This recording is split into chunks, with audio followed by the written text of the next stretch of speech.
Hi everybody, this is Jack, excuse me, from Long Walk Ministries and the Bible and the Badge. I wanted to touch bases with you today because of what's going on. If you're a first responder or police, I want you to pay particular attention to this, but I just wanted to remind everybody that right now it's May, it's getting hot. We're here in California, Los Angeles, and as a cop listening to the radio calls, I'm hearing some pretty crazy things over the radio. People acting crazy with guns and knives, and just tempers are flaring with this COVID thing and the quarantine. You really can't get good information on the internet regarding the numbers. There's the conspiracy theories are flowing. The doctors who are studying this say that this is a horrible virus, and it just takes a different turn every time I watch the experts. First it was a lung thing, and now it's a blood clot, and then now it's something even a little more than that. So I don't know if it's changing or if it's they're just finding more and more about it, but the experts say that it's really nothing they've ever seen before. Whereas you have other people that say that, it's just a bad flu and the government's using it as a means to control us and all that stuff. And people are like, what comes to mind is they're going to storm City Hall with pitchforks and, torches. And depending on what happens is people start, I don't want to say violating, but going out on their own anyway. If the numbers of this virus don't go down, and if they go up, especially the number of infections or the deaths, you're going to really see the government clamp down. Because from what I see, just the numbers on it, I think right now there's 85,000 people in the United States that have died. I don't know how many infected. I think I listened to Chuck Schumer berating Trump, but he said it was like 80,000 and 1.13 million or something like that, and I calculated it, and basically that is it was a 6.4% case fatality rate. Now that means 6.4% of those who catch it die.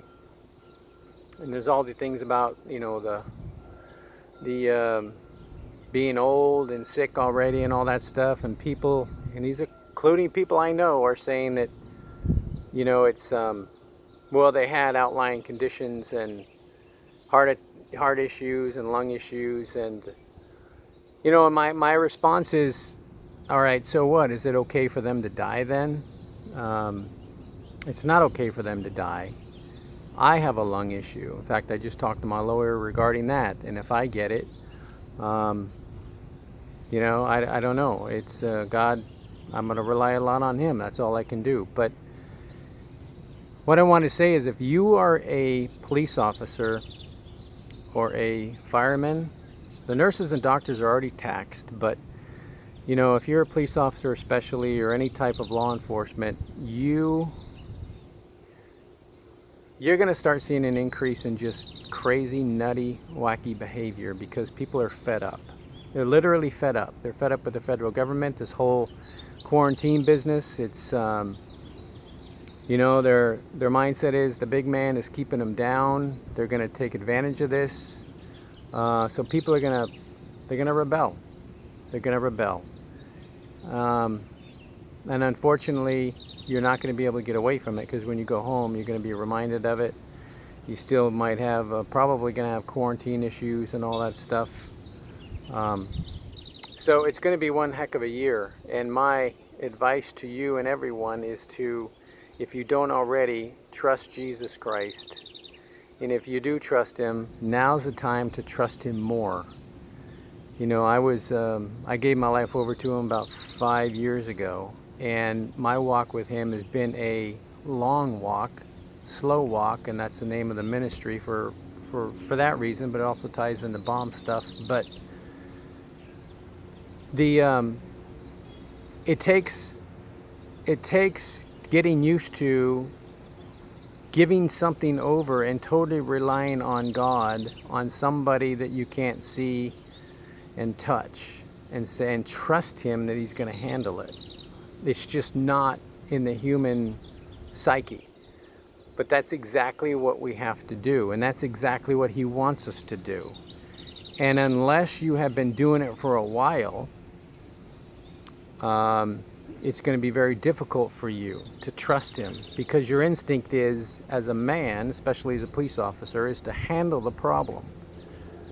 And there's going to be problems that you cannot handle. You're not going to be able to. It's going to be beyond your scope, your ability. You're going to be taxed mentally. You got problems at home and whatnot. So what I've been doing is pretty much daily, I'm constantly in prayer, constantly talking to him, constantly giving him my problems. Like, Lord, I'm battling with this and I want to give it over to you. I cannot handle it. I can't solve it. I need you to solve it for me while I concentrate on other things and spreading his word and talking to people about Jesus. And lo and behold, he does. He handles it for me. And that builds my faith in him, that he's going to do what he needs to do and to help me. But it takes years of practice, and I suggest that you do it now. Start trusting him more and more and more, and talk to him. Just talk to him. Drive in the car, talk to him. Talk to him.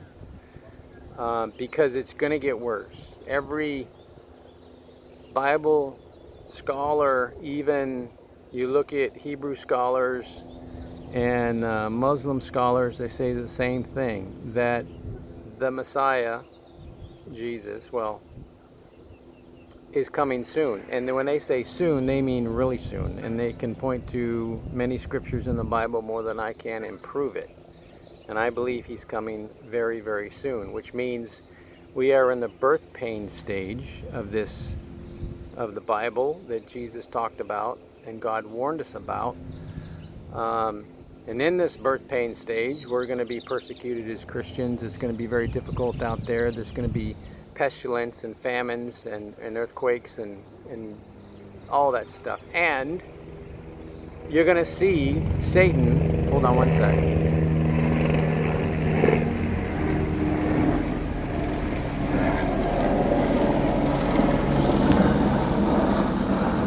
And of course, you're going to see Satan trying to take advantage of this whole situation. Absolutely. Absolutely. He's going to drive us against our families. He's going to drive us against the government and try to separate us. He knows his days are numbered. He knows he sees what God's trying to do. So he's going to fire us up and get our human emotions going and stoked and say, no, fight for it. You deserve it. It's your right. When we should be sitting back and saying, wait a minute, what does God want us to do? He's in control. Let's ask him. But our human psyche doesn't want us to do that. And now is especially a time to do that. And the thing about birth pains is, ask your wife or your mom, that birth pains, they get closer together and they get harder and stronger. And that's what's going to happen. These pains are going to get worse. They're going to get stronger. It's going to get tougher and tougher. Everyone, and me included, say that the days we had in the past a year ago are done. They're gone. Life as we knew it is gone. And that's for a reason. God wants us, he's allowing this to happen because it's going to push us. It's going to drive us to the end of what we can handle. And what everyone does when they've taxed themselves or they've done all they can do, they give up and they finally say, God, help me. He doesn't want you to wait till that.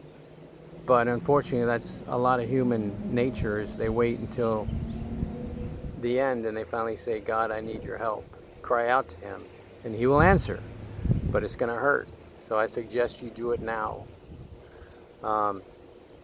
So I just kind of wanted to say that. Just some of the things that I've been studying. I don't want to, if you want to look at my, well, you can't really look at my past videos, but I did one in September saying the same thing. It's just something in my spirit that, you know, we're going to be in for a big, horrible year, and for law enforcement, and we're going to be busy. And I told one of our roll calls that we're going to be busy and you're not going to be able to get away from it. I wasn't thinking virus. I was thinking something else. But, you know, it's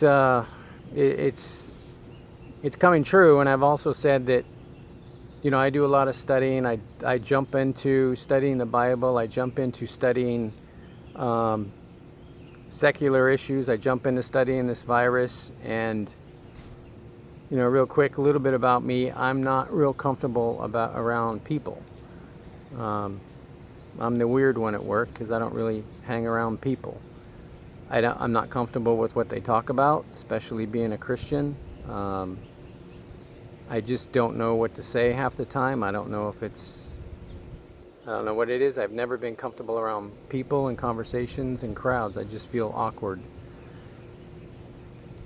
And that's blessed me in a couple ways, allowed me to dive into my studies, whether it be at school, you know, and the Bible especially, and what's going on now. So that's kind of short for me to say that this meat famine thing is real. But if you look at some of my past videos, which I had to block because I was doing it at work and I got in trouble. This famine thing is real, the famine, and I think you're gonna start seeing a huge famine come around the corner, right on the heels of this. 2019 was a horrible growing season in the United States for grains and corns. They barely got them in the ground. A lot of them didn't. I was an eyewitness to this in Michigan last year. 18 was also a horrible year. This year, I don't know, but typically we don't see the crops until next year. And a lot of people say that's hearsay and all that stuff. Well, I polled the insurance reports, you know, looked at the insurance reports, and the payouts for last year's were huge, you know, for like late plantings and you know, if they can get them in the ground, whether it's in snow or water, if they can get them in the ground and they don't plant, then, you know, the insurance company will pay out, but they got to get them in the ground. When you look at the insurance payments last year, it's gotten worse and worse and worse. So it's not a lie. It's not a lie. The farmers will tell you this.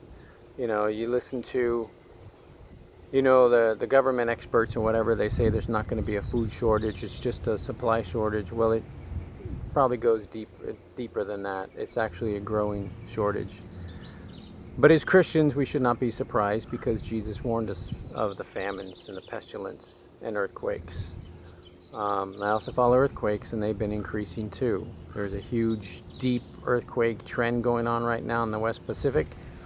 And whatever happens in the West Pacific, it tends to make its way around to the United States. And so we are in the end times. We are in Matthew 24. It is time to buckle down, and it's definitely time to keep looking up because our redemption draws near. And that means relying on Christ more and more and more.